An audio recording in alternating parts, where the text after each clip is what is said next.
Welcome to the Judgment Free Zone. You've downloaded the Alcohol-Free Marriage and More podcast with Matt and Amy, recorded live from the cornfields of Central Illinois.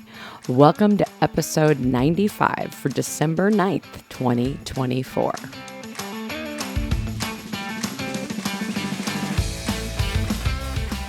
Well, hello there, children. Welcome back to your weekly freak show. This is the Alcohol-Free Marriage and More podcast. I am Matt, along with the always lovely and a little raspy today, Coach Amy. How are you, my love? I'm great. You're great. Okay, that's cool. I'd just like to say to everybody, Merry Christmas.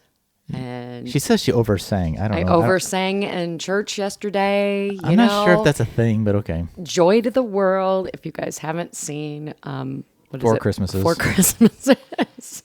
We go to a And more it's in- contemporary church, you could say. We go to, when we first started attending our church, I mean, the big change was going from a very conservative Organ-based, music and everything, and then you walk To into full band smoke machine. to rock and roll church. Yes. And I love it. I'm on the worship team now. It took me several years to get over that hump, and but yesterday You weren't even on the worship team yesterday. I You're wasn't. just One singing. of the other members of the worship team said a couple of weeks ago, she's like, oh yeah, and then I oversang. And I'm like, oh, I like that. So I have clearly oversang. I'm like starting to lose my voice. Oh. But it was so much fun because it was Joy to the World. And it's one of my very favorite renditions. And I know. It always reminds me it of that always movie. reminds me of that movie. So when this podcast is over, go watch Four Christmases, and you'll know it's like going to our church, apparently. No, it's not. No, it's not like that. No. That song part might be, but Well, kids, while you're out there and looking things up, don't forget to like and subscribe to the podcast. You can always leave us a voicemail, 224-225-9302. That's also down the Oh, description. I like how you added that on there. Well, I've been meaning to for like the past, month, as our dog's hiding her bone on the couch.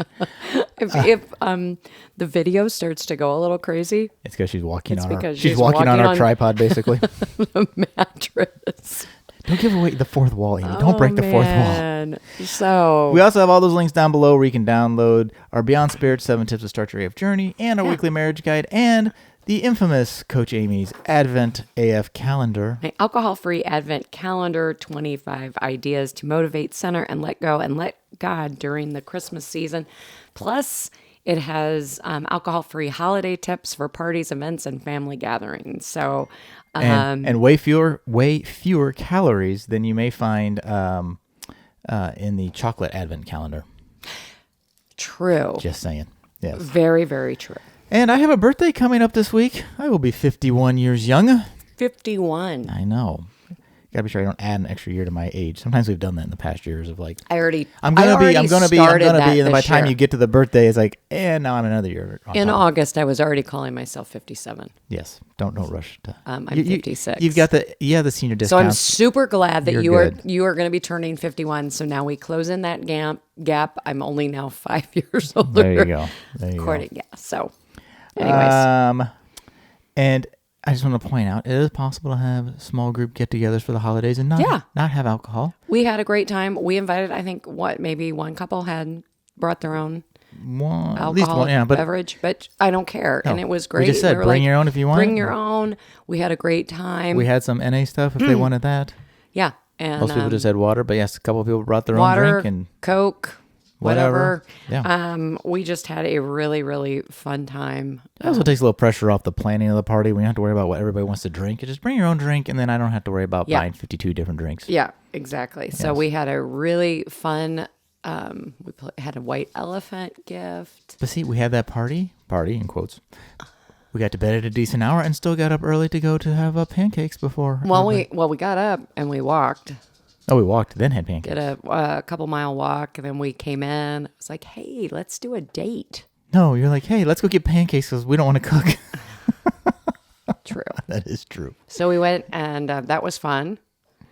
And then we went down to do a task, and then forgot about doing the Amy task. goes, no, we used it. Now, keep in mind, this is Sunday morning when we're recording this. Amy says, hey, we can go to do that, and then we can run our errands. Well, when you go to breakfast at 8:30 on a Sunday, you're done by 9:15, maybe 9:30. Yeah, you can't run your errands. Nothing's open. She's Yeah. like, well, what about this place? I said, noon. She's like, how about we go home and take a shower, do the podcast, and then we'll try this Exactly. again. So we'll try it again later, kids.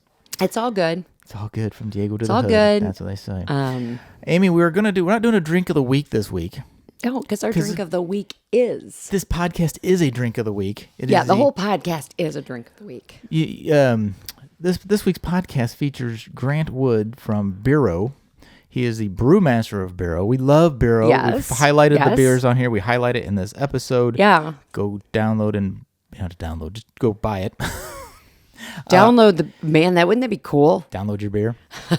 They did have a Black Friday sale where you could get a free 6-pack with a case. You need to get on it, Matt. Well, that sale's over, but I know, but you need to just still get on getting us some because I do like it. So why don't you bring up your phone there? Go ahead. When we're done here, that'll be on my first thing to do. But before Amy reads the bio, this is a great interview. Grant covers I didn't even know all the ways you can brew NA beer. It's very educational, very informative. His experiences just working with Tom Holland on this project. Him being a creative too. Yeah, and I love that aspect of it. Just looking for a new challenge. Yeah, to make something that is really good. Yeah. And then we just kind of cover, a little bit about Tom's story, just, briefly. Yeah.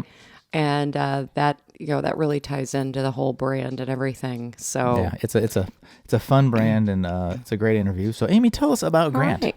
Well, Grant Wood has over 40 years of experience as a brewmaster at some of the world's most prestigious breweries.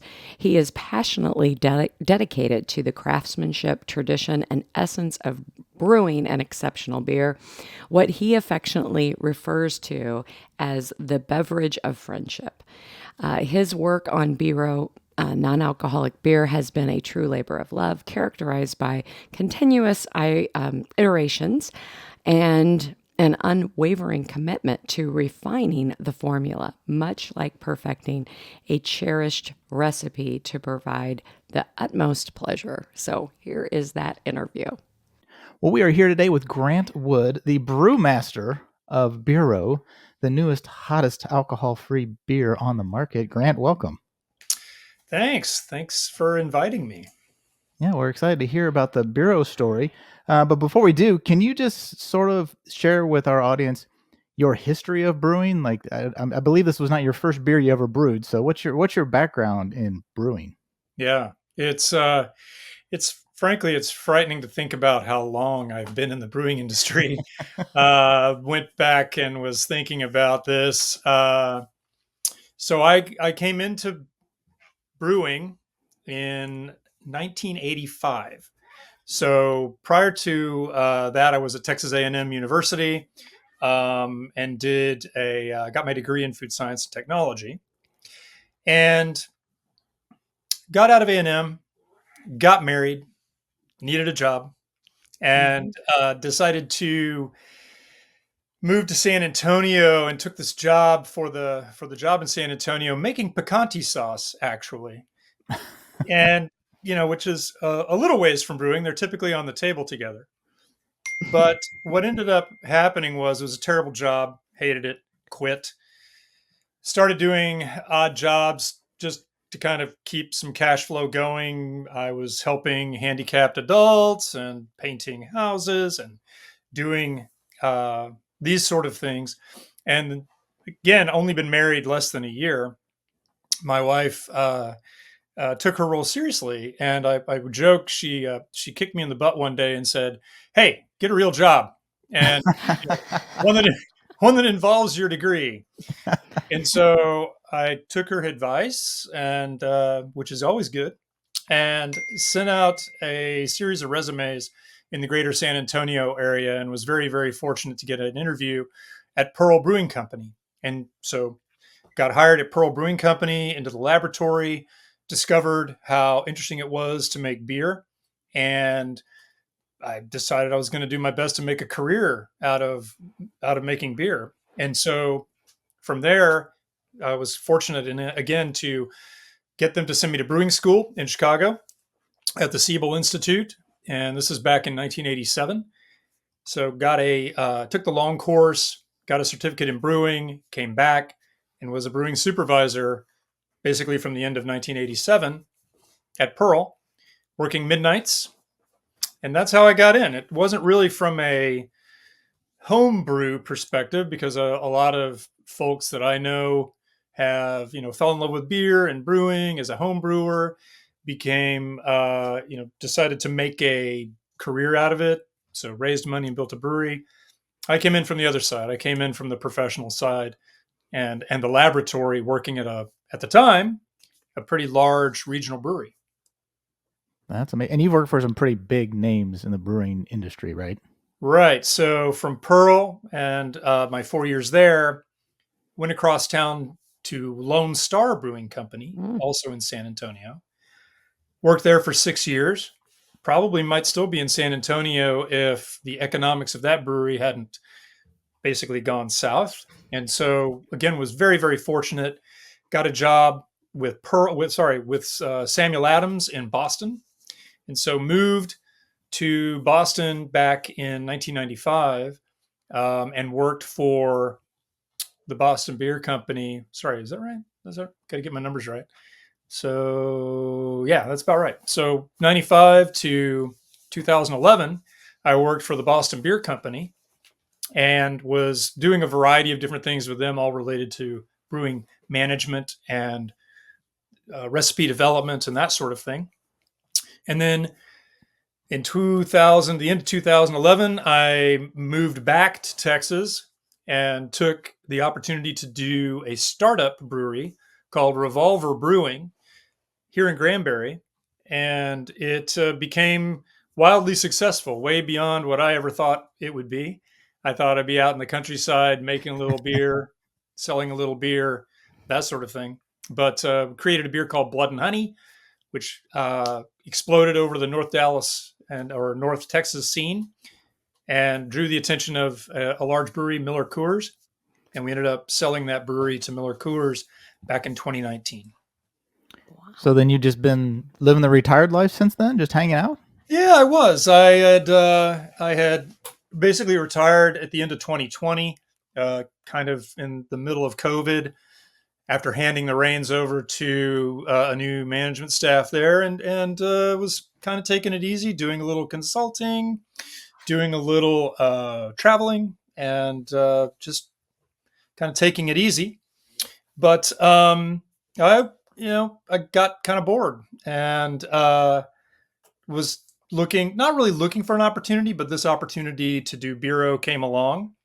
The gentleman who is CEO and was tapped to build a team and start the brewery up, he had contacted an old friend of mine from my Boston beer days, and he could not do it at the time. He was in the middle of his own project and startup with a different company.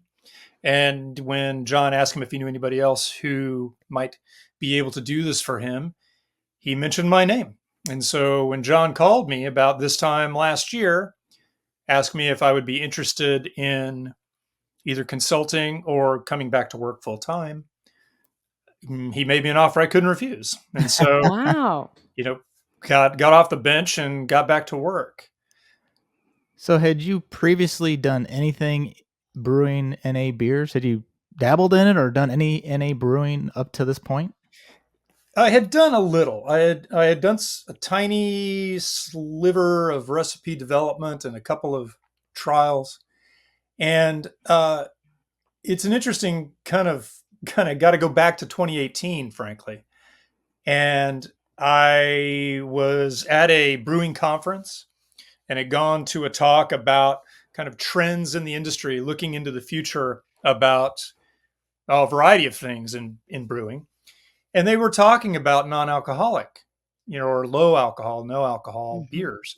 And I was sitting next to a coworker of mine, a friend of mine, and I said, we should be doing that. We should be in this space. It's like I said, it's 2018, and in chatting with him, I just felt like there was a real opportunity, particularly here in Texas. I felt because no one was really doing what I would consider craft non-alcoholic beers at the time.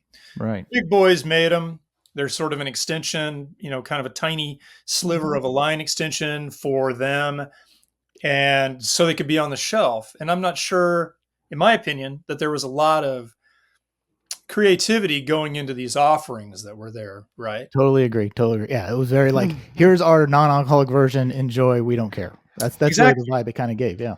Exactly. And so I wanted to take that craft beer excitement and mentality, different styles, that sort of thing, and see if that could be applied to non-alcoholic. And no one was interested. No one at my level or in my area was really interested in pursuing this. I guess at the time, and even just a couple of years ago, it was felt to be there was just not enough market to really warrant the attention. Right. And so, interestingly, some other folks with different ideas about that picked up picked up that idea and ran with it. And so, flash forward to this year, right, 6 years later, there's a lot of interest in this category. There's a lot of creativity in the space, and I didn't think I was going to get to do it. And so, when John called me up with this idea of creating these beers, that was probably the only thing that was going to get me off the bench to go out and try to create these new non-alcoholic beers or less than zero point 0.5 beers to just kind of, I don't know, challenge me and my creativity to see if I could make beers that tasted good. And that happened to not have a lot of alcohol in them. So Now, when we talked before, you're not necessarily a non-drinker, right? correct. Yeah. I've been in the industry for a long time. Um, I I think I understand the pitfalls of it. I've seen it be a challenge for coworkers and people that I know who like alcohol a little too much, and Right. it gets ahead of them. And so I'm not a young man anymore, and for me, I like the idea of not drinking as much and moderating that. And it's nice to go and have a couple of non-alcoholic beers. I'm enjoying a baseball game or a football game. I'm enjoying the taste of the beer, enjoying the taste of the product, and I don't have to worry about it the next day, and or even later in the evening. Right. It's really nice because I like the flavor of beer. Obviously, if you have a beer and you find it relaxing, that's great. But for me, I want to be careful about it Right. and, and 100%. Yeah. and make it And a this, part of a healthier lifestyle, right? right. Yeah. And these products, the NA category really helps people still keep, because I'm the same way. Like, I enjoy a beer. Mhm. Like, I enjoy the flavor, the taste, the experience, go to the game, those type of things. I Sure. just don't want the alcohol. And this advent of all these NAs and good NAs, to your point, right? Not just Yeah. a subline on a macro brewery.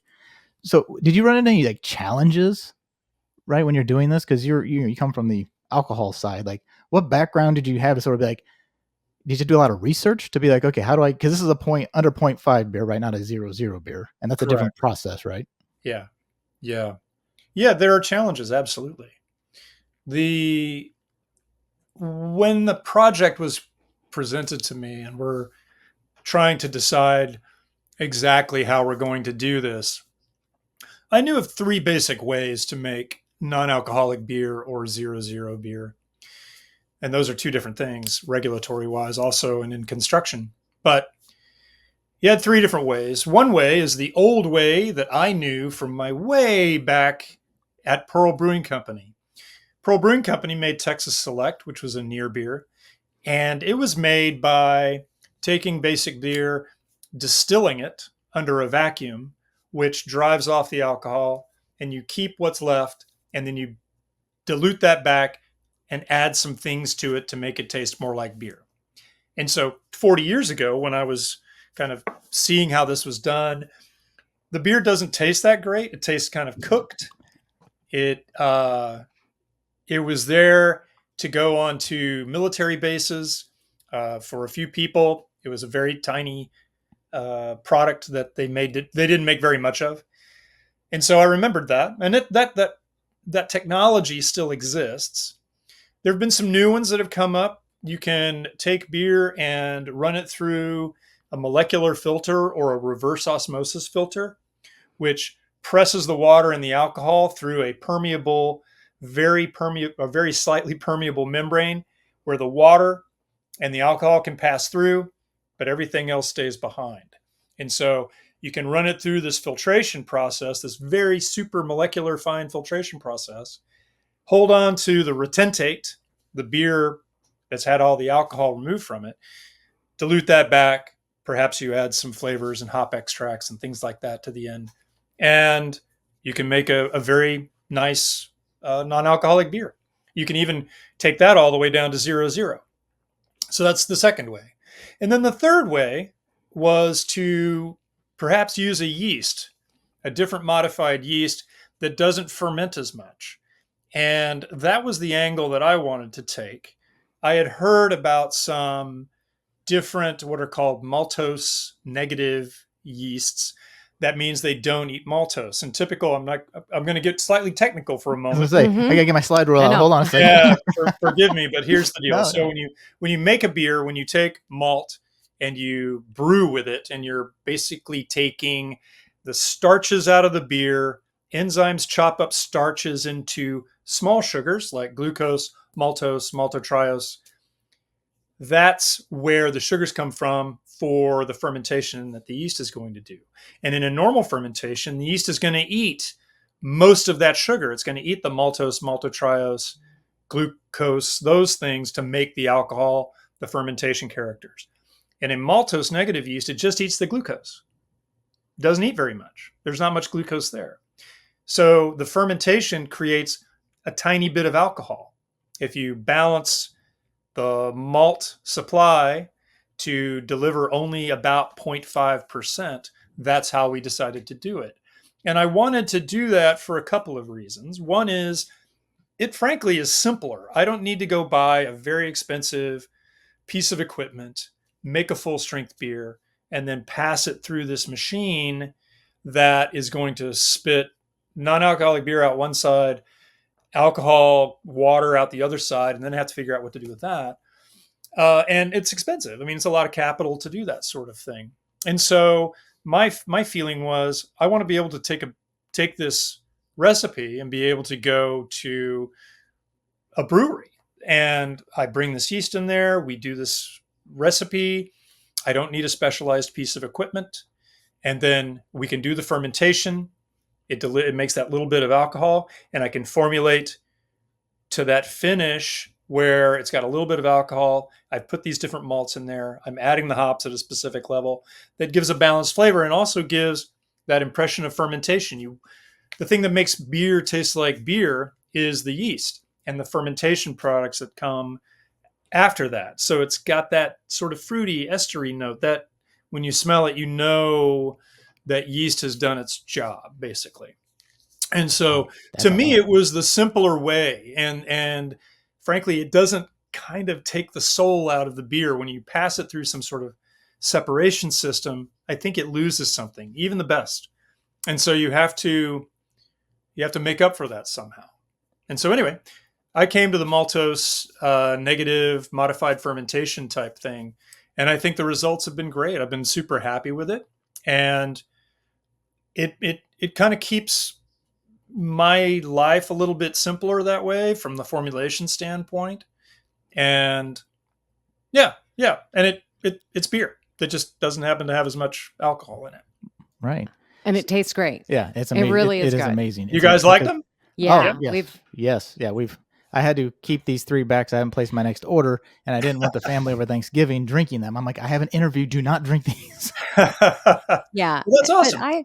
And I want to say that for us, just going back to some of the, like you said, you went back to 2018, and I quit drinking and going into the pandemic. Mm-hmm. I just knew that where I was at, it wasn't going to work for me, and it really turned out to be a health issue. Sure. And then going out and we love going to breweries. That was a part of our lifestyle. And so when that was taken, I decided I didn't want to be able to participate in that. Yeah. I guess my point is, what's been so great is we've got to watch this evolution. Right. And we've also gotten to taste Like we've gone on this whole Taste thing the when evolution. we're like, oh no, that one doesn't really quite make it. This one, Right. and as we were going through, and so honestly, I was really skeptical. I was excited, but I was skeptical. I'm like, all right, Well, is it a is celebrity cash grab? Right. It's like, Yeah. oh, hey, and it almost too perfect, right? but yes. So I think that was, but I've been also in this space. I'm an alcohol freedom coach. And so um when I saw Tom's story, like when he came out, I was like, it just all like how he talked about like, okay, I'm doing this and now 6 months in, I'm just going to see what it's like. Yeah. That really reflected our stories. And so I was when he came out and he said he was doing this, I'm like, okay, this could be really, really good. Well, and there's so many celebrities, right, Grant, that do like, tequilas and vodkas and all the booze, right? And like that's a very in vogue thing for a celebrity to do. I don't personally know of any other celebrities doing an NA beverage, Beer. Yeah. a beer Yeah. especially. There might be another one, but it escapes me. But yeah, I'm so glad you brought up Tom and Tom's story.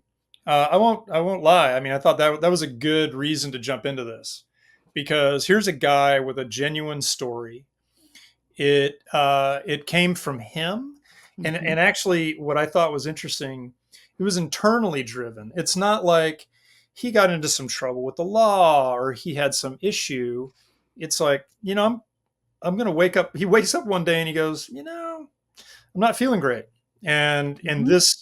the way that I've been living isn't working for me. So I'm going to take beer out of my life or alcohol out of my life in general, and I'm going to see how it works for me.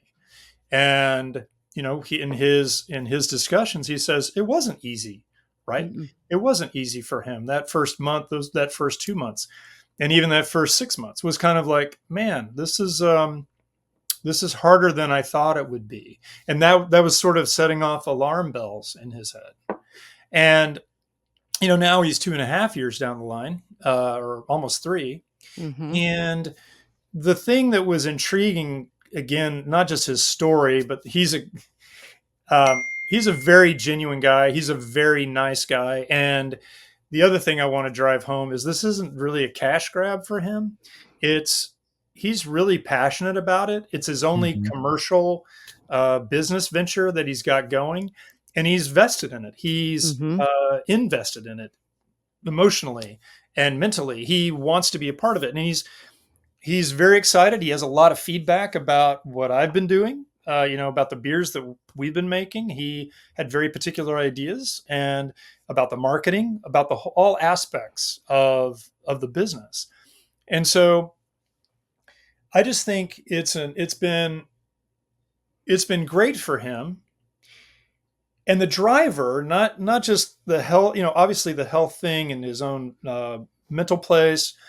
But back to your point about you want to go to breweries, you want to go be social, right? Mhm. And so for him, as a young man who's very socially active, he he felt a little like uncomfortable sometimes, right? If he's out with his Mhm. friends, out in a social setting, and he's drinking I'm drinking my carbonated water today, and he's just drinking, a club soda with some lemon or lime or something like that, and his friends are having a pint, and he feels a little awkward, and like he's Mhm. not really a part of it.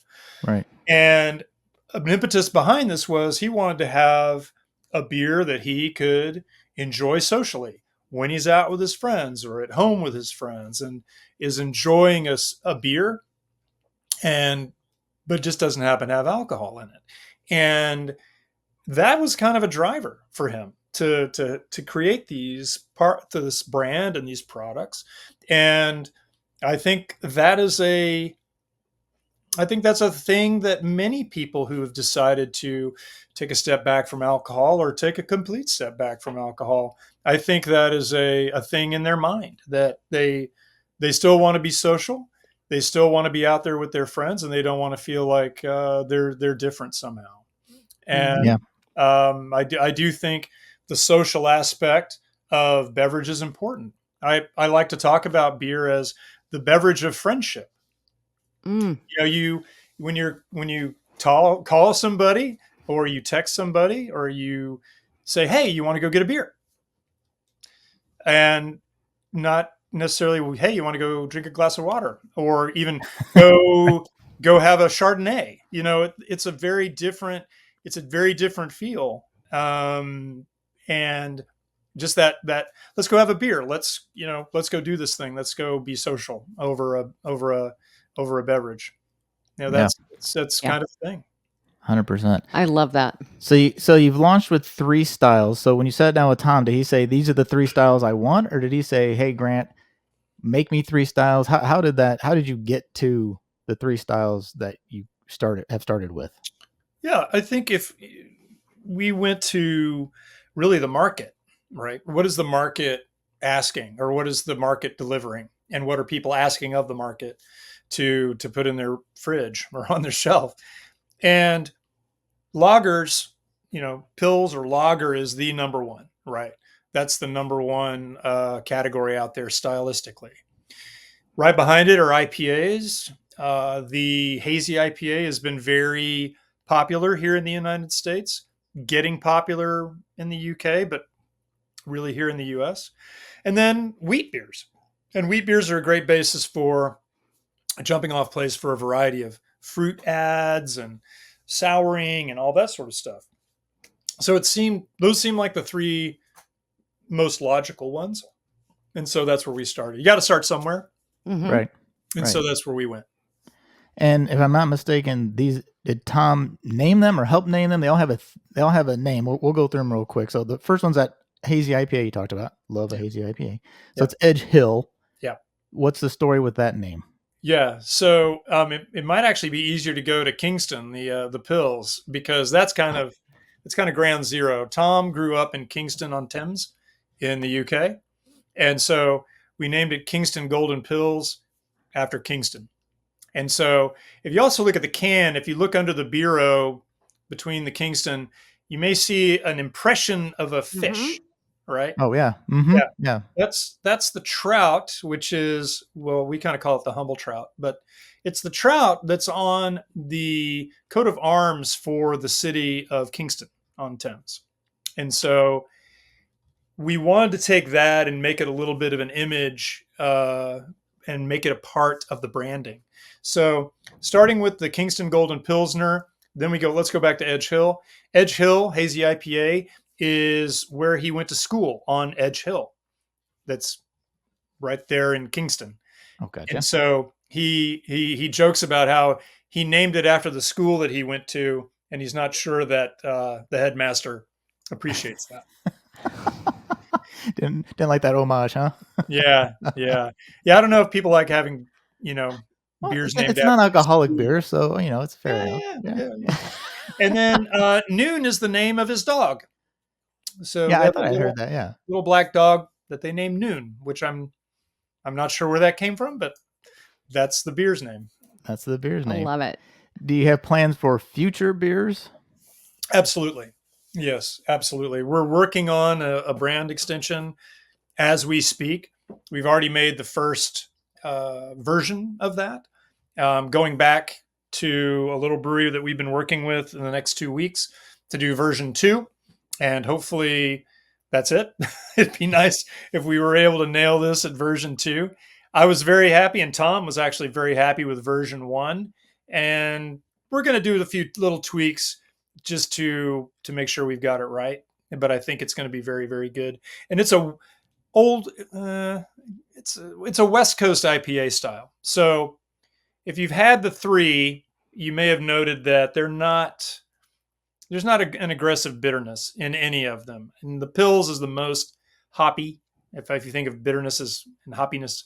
The IPA that we're working on now was a West Coast of the United States style, which will have some bitterness to it. It's going to be a bit more hop forward, but with balance. And so that's the trick. Very nice. Yeah. I'm loving that hop forward. Yeah, she's not a very hop I'm forward not a hop beer. forward, but I'm telling you, I love I've really enjoyed the Pilsner. Yeah. Yeah, you're usually a I pills. really do. Yeah. It's really good. I love the packaging. I loved the note. I loved the card that came. Because we also have um Matt's parents own a print shop, so we're like paper people too. So Yeah. I'm sitting there feeling, I'm like, this is nice. This is good paper. This is luxe. I really, all of that marketing, the story, being on the website, I just, it's rich. You're creating an experience, not It just, hey, is. buy our beer. I'm glad you pointed that out, and I'm glad that appealed to you. I have to give a lot of credit to the marketing team, Jackie Widman and Hyojin Park, and the entire e-commerce side of that, Cecile Rogers and that whole team. And I got to give a shout out to my ops people also, who are making sure that it gets where it's supposed to go. There was a lot of thought put into, obviously, if you start with the can, the appearance of the can. Tom had a lot of input on that. We wanted that luxury look. We wanted Mhm. that high end look. And if you take that can and you line it up against a lot of the other non alcoholics, it stands out. It stands out in front of beer as well. I mean, it just looks beautiful. It has the textures that I think bring that luxury feel. The packaging, we wanted to make sure that since we're sending it direct to consumer at this point, you want that to arrive on someone's doorstep looking great.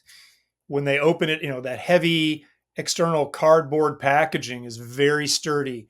You could probably build a house out of that stuff. It's pretty thick. That corrugate, it's beautiful, and they did a great job with that. Everything fits in there perfectly. The exterior six pack, nice printing, a little heavier material. All of those things that go into the experience of purchasing and taking it, opening it up in your house. The card, the notes that came to you, really nicely printed, Mhm. heavy weight of the Mhm. paper for that. So yeah, it was all of a thought, all wanting to deliver that premium experience out of the gate. Well, and go ahead, Matt. No, no, go ahead. I was just going to say, and being a family that has followed Spider-Man through all of the Since our son was 2, Marvel who's now universe, 24, so yeah. um, it's just been kind of fun. It's like, well, now I just say, you know what, we're drinking Spider-Man's beer. Okay. This is what we're doing. And that is this weekend was this past week was a lot of fun. Like, no, we're doing this. So we're excited that you were here with us. And Yeah.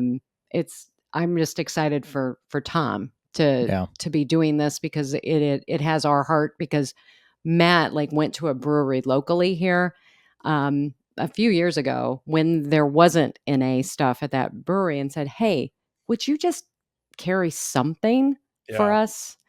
And they did. So now that's like the place we go to. We're like, "Oh, well, we can go with our friends." So you explained that whole thing. We didn't want to be like I mean, I don't want to say like outcasts, but we Right. wanted to feel like truly included Yeah. in Yeah. the experience. And I can't wait to see where this starts to land because I'm sure that this is a part of it, that it's going to be like, all right, now we're going to get into restaurants and be there. And we're going to, we're going to be there. And Yeah. Hey, we Grant, what keep is asking. what is the you mentioned right now it's direct to consumer. Yeah. What is sort of the distribution plan to get it, on store shelves or in, restaurants and breweries and those type of things? Yeah. So we have a guy there, our senior vice president of sales and distribution. It's a guy named Declan Duggan, who he's been around in the brewing industry and in drinks for a while. So right now, as we speak, he's reaching out pretty much all over the United States to get distribution partners. And so we're going to be working to be in beer distribution houses to be in that same channel. So it's easier. It's like it's easy for them to treat it just like getting a beer into their Mhm. warehouse, getting it on the retail shelf, stocking the shelf, doing all those things that they do for other beers. And so where we have I guess the way to think of this is not every state is created the same. Not all of them have the same alcohol laws, even in regards to non-alcoholic beers. There are some states where a person under 21 cannot buy non-alcoholic beers because it's still technically in their laws a beer. And so, depending upon the state, we are building these relationships and getting these agreements made so we can get on the shelf. I don't have the list in front of me right now, Mhm. but it's about 29 states that have simpler and easier laws to get into distribution with. And so, New York, California, Colorado, I think Illinois, Ohio, Kentucky, Texas, where I am, have laws, and that's just a handful. And so those are places that we're going to want to go, places that have interest in non-alcoholic, that the market is beginning to be uh, excited about them coming in. And then we've set up a couple of agreements with some retailers, some large scale retailers, to be in there come January 1, actually December 29, for dry January. And Awesome. so I think I can talk about this. One of them is Target. Oh, So wow. we're going to be in 1,500 Target stores approximately in the United States as a big feature in cap, uh, big displays come January, and be That's there awesome. Awesome. for the first 3 months. So things like that are things we are working on. I don't know all of them that are in the works, but those are those kind of the the indicators, the things that we're going to be doing that would bring us into retail in your market. Right. Right. Yeah. Because it's way easier to move product if I can just go to the store and pick it up versus go online, got to order it, got to wait for it, well, Yeah, all that kind of stuff. So, but I'm always willing to do it. exactly. Grant, I have one other question. It's not my normal one, but because this brand is associated with Tom, I know you've gotten to do some cool things. Just more on the fun side, like what's one of the more like cool experiences that you've had just being involved with the Bero brand and its sort of connection to Tom? Oh man. Well, we had our big brand launch was in New York City the week of October 16th. And I think the most fun and exciting thing to happen to me was he did an appearance on the Seth Meyers show. So was there with Seth Meyers talking about his journey, talking about the beers. And when he was when he was being interviewed with Seth, Tom said something to the effect of, "Well, we have an actual brewmaster that has created these beers." And Seth goes, "You have an actual brewmaster?" And Tom says, "Yeah." And he kind of points up into the audience.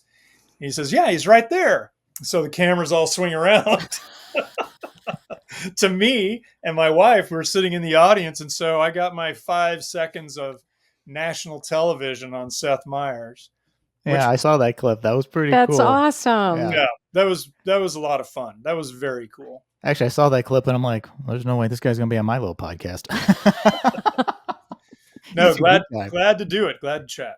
Well, we appreciate it. Yes, Grant, thank you so much for the time. Where do people go if they want to pick up some Bero today? Yeah, so www.berobrewing.com is where to go. Everything I've seen, the website is really beautiful. Again, they did a great job with the visuals, the videos, and the ordering process. If I'm not mistaken, it's 3 clicks to get beer. Basically, it's pretty easy to enter your information. And I would even ask if your folks that are listening to this podcast are interested.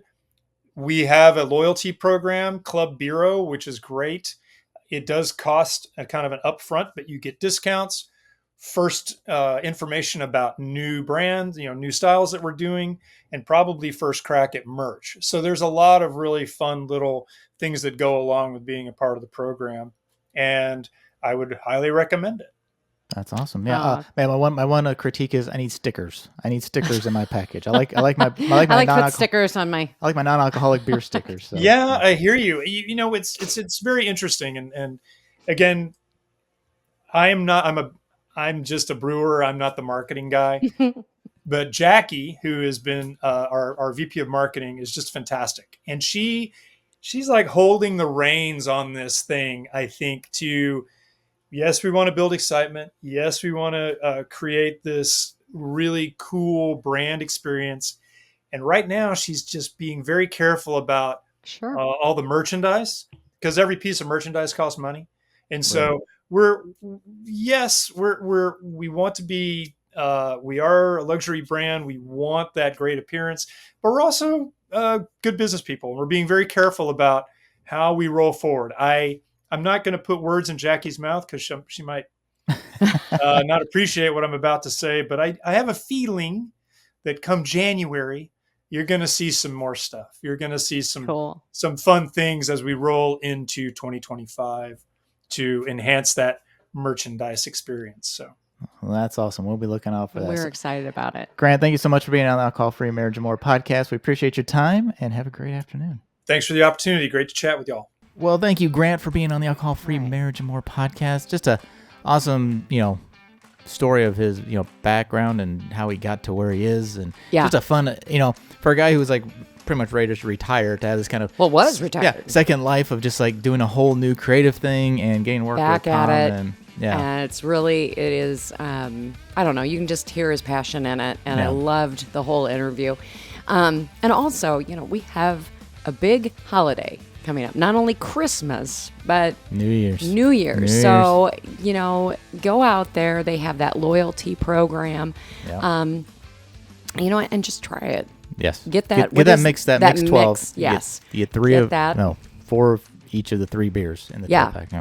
It's great. I think you're going to enjoy it. So. Yes. So get out there and get that BERO. Be a hero and get some BERO, kids. That's right. Yes. Remember, it's Spider-Man's beer. Yeah, it's a beer of Spider-Man. I mean, how cool is that, right? All right. Well, Grant, thanks for being on the podcast again. Thank you all for listening. I am Matt, along with Coach Amy, wishing you peace and love from the cornfields. We are out.